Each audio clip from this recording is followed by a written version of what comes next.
We have Volcarona coming out from Larvesta in an event very soon in Pokemon Go, which is going to be very exciting. So will this Pokemon be good, worth that 400 candy to be able to evolve in Pokemon Go? Let's check it out. Welcome to the Trader Club. Here we go.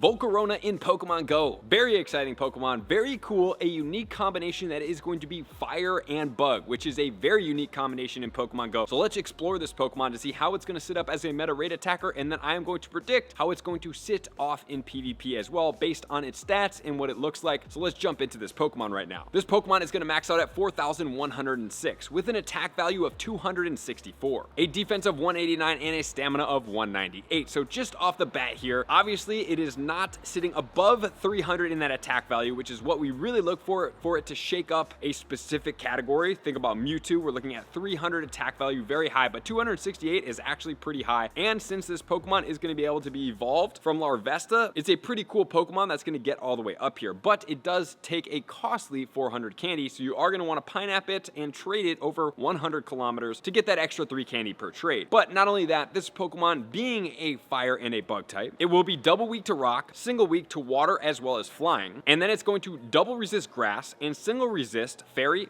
fighting, bug, ice, as well as steel, which is some pretty good things in there. But that double weakness to rock is going to be problematic, especially when you are in specific leagues with specific Pokemon. Think about the Master League with Rhyperior. I know maybe not a ton of people use Rhyperior, but if you do see one come out, or something like a Melmetal with a rock slide, that will be something that is going to be of concern. And as far as its moves, it's going to get Bug Bite and Fire Spin for its quick moves. And as far as its charge moves, it will get Hurricane, it will get Overheat, it will get Solar Beam, and then it will get Bug Buzz. So when we're looking at these moves, they are all very hard-hitting moves, and since that it doesn't get anything in there that's like really extraordinary for its quick move, I'm going to say that might hinder this Pokemon a little bit, even though it does get some pretty cool moves in here as far as PvP. I could definitely see it making a play in the Master League. But now let's move on further, and let's check this Pokemon out in DPS Time Studio and see what is going to be the best moveset combination that is offered for this Volcarona. Let's check it out right now, because that's going to be total damage output times the damage per second to get us an ER value, and let's analyze that. The best moveset overall for Volcarona is going to be Bug Bite and Overheat at 40.19. With the Fire Spin and Overheat, we're looking at 39.82, which is actually pretty decent. Just remember, guys, anything over 40, in the 45 and 50, depending on which category it is and how strong it is, such as Dragon and Psychic, we're looking at the 45s to the 50s to compete with the Rayquazas, the Mewtwo's, and the Megas in those categories. But also, for this category in Fire, it might be able to do pretty good. Let's see where it still sits with the rest of its moves. Fire Spin and Bug Buzz, 38.71, and then we have Bug Bite and Bug Buzz, 38.54. Solar Beam is going to be 36.34. So now let's move on to the Bug category and see where this Pokemon does sit at. If we're looking at the best Pokemon overall, we're looking at the Mega Heracross at 43.29. Then we have the Mega Pinsir, which is coming out soon at 40.85. Then in the number one overall, without using Megas, we have Pheromosa at 38.95.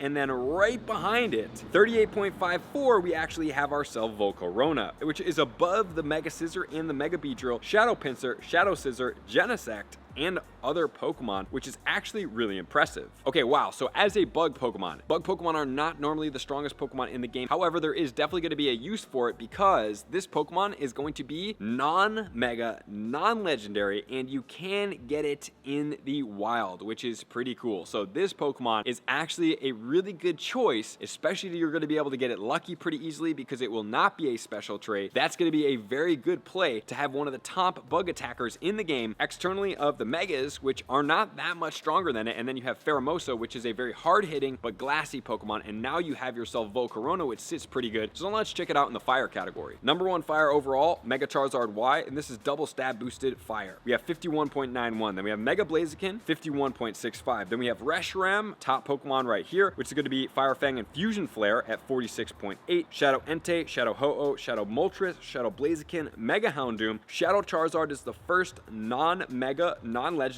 Pokemon that we have at 41.63. Then if we go to the second page, you see a regular Ho-Oh in spot number 11 at 40.84. We have the Shadow Typhlosion, Darmanitan Zen Mode, which is not out yet, at 40.15. And then we have Volcarona, 39.82, which is not too much further behind this Ho-Oh and some of the other Pokemon. However, it is just about 7 points below the Reshiram, which is obviously the pick here. So as far as the Fire category, it is obviously not nearly as strong as it is a bug Pokemon in the bug category respectively. And you also have to take into account that some of these other Pokemon with fire moves, such as Mega Mewtwo, is going to get Flamethrower. It's not a stab boost, but it is going to be very powerful as a Pokemon. So as of right now, the Bug is the most impressive as far as a category standpoint goes, but also for the fire, having a secondary charge move of Overheat wouldn't be so bad, because just remember, Bug Bite and Overheat are the top moves. DPS times TDO, the strongest move that you can possibly get on this Pokemon output would be that combination. So using it as a double Bug with an additional third move as a Overheat fire move is actually pretty effective as far as this regards go. So now let's talk about this Pokemon from a PvP standpoint. For the Great League and the Ultra League, I don't think it's going to really have too much play here, because it's not going to reach its peak strength and it's not overly tanky in the respective defense and stamina category. So it's going to have a little bit of trouble, in my opinion, especially with a rock weakness in those two categories. However, looking at something like this Pokemon in a Master League, I could see it in the top 100. I don't think that it quite has enough to be in the top 25, but you guys, and we will see as this does move forward and when this Pokemon does actually get loaded into the game, and to see what it's going to be. But as of right now, those are my predictions. I'm saying top 100. I don't think top 25 in the Master League, but it is very valuable Pokemon. I would not suggest to max one out all the way to level 50 until we find it useful in Pokemon Go, when it is very valuable, maybe a double Bug weakness on a Pokemon in Pokemon Go. So that's where it's going to sit as of right now. I'm going to say it's a hold right now, but it looks very promising. I would not say to put an absorbent amount of Stardust in it, but having one and being ready with it could definitely become very viable sometime in the near future. So thank you guys for tuning in, as always, to all of my likers, comments, subscribers, Patreon members. Everybody takes your support, subscription, and participation to the next level. I'm going to see you guys out on the next video. Peace.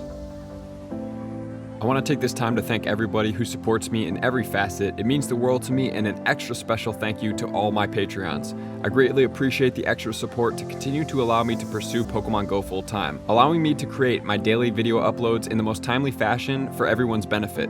Plus, I get the amazing experience of sharing my creative processes behind the scenes and raiding all around the globe with select upper tiers. Thank you everybody for being a part of the Trainer Club. You all mean the absolute world to me, and I will see you guys out on the next video.